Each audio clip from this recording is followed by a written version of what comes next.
Do you ever feel like the world you grew up in has completely disappeared? Statistics show we are lonelier and more divided than at any point in recorded history. The fabric of our society is fraying at the seams and people are feeling the weight of it every single day. This is not just your imagination. The cultural shift is real and it is accelerating. For decades we shared a common language of values and social norms. But today that common ground feels like it is shrinking into a tiny island. We are witnessing a total transformation in how we work, play, and interact with one another. The sense of belonging that once defined human life is being replaced by a digital ghost of itself. This shift is not a single event but a slow erosion of our collective spirit. It affects everything from our mental health to the way we treat strangers on the street. The first major driver of this change is the death of the third place. Third places are the spots outside of home and work where people gather and build community. Think of coffee shops, local pubs, parks, and community centers. In the past, these were the venues where you met people different from yourself. But now these physical spaces are disappearing or becoming purely transactional. We order our coffee through an app and leave without making eye contact with a single person. When we lose these physical intersections, we lose our ability to empathize with our neighbors. Instead of a community, we become a collection of individuals living in the same zip code. This isolation is then amplified by the digital echo chambers we inhabit online.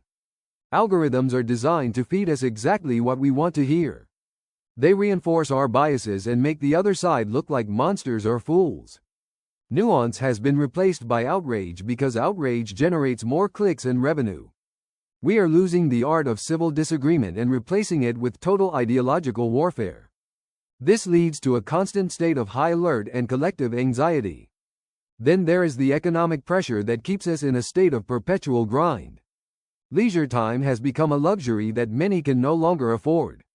When you are working 2 jobs just to pay rent, there is no energy left for community building. The hustle culture tells us that every waking moment must be productive or monetized. Even our hobbies have become side hustles instead of simple sources of joy. This commodification of our personal time leaves us feeling hollow and exhausted. We have replaced deep connections with shallow interactions and likes on a screen. Human touch and presence have been traded for the convenience of digital delivery. As we retreat into our private bubbles, the public square becomes hostile and cold. We see this in the decline of volunteerism and local participation. People are tired and they are withdrawing from the very things that could help them. The result is a crisis of trust that permeates every level of our society. We no longer trust our institutions or even our neighbors next door. This lack of trust creates a feedback loop of fear and further isolation. We feel it in the way we talk to each other, or rather the way we stop talking. Small talk is dying and meaningful conversation feels risky or too much effort. Our attention spans have been shattered by short-form content and constant notifications. We struggle to sit in silence or focus on a single person for more than a few minutes. This makes it nearly impossible to form the deep bonds that sustain the human spirit.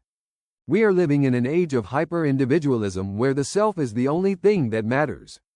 This focus on the ego comes at the expense of the collective good. When everyone is looking out for number one, no one is looking out for the community. The loneliness we feel is a biological signal that something is fundamentally wrong. Just like hunger tells us to eat, loneliness tells us we need our tribe to survive. But in the modern world, we try to satisfy that hunger with digital junk food. It fills the time, but it never truly nourishes the soul. The shift is also visible in our physical environment and architecture. We build cities for cars instead of for people, making it harder to bump into a friend. Our homes have become fortresses where we retreat to hide from the world. The front porch where neighbors used to chat has been replaced by the backyard fence. This physical separation reinforces the psychological distance between us. We are losing the rituals that used to mark the rhythm of our shared lives. Parades, festivals, and even funerals are becoming smaller and less frequent.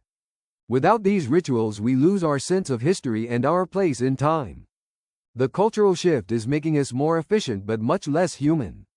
We optimize our lives for speed and convenience while sacrificing depth and meaning.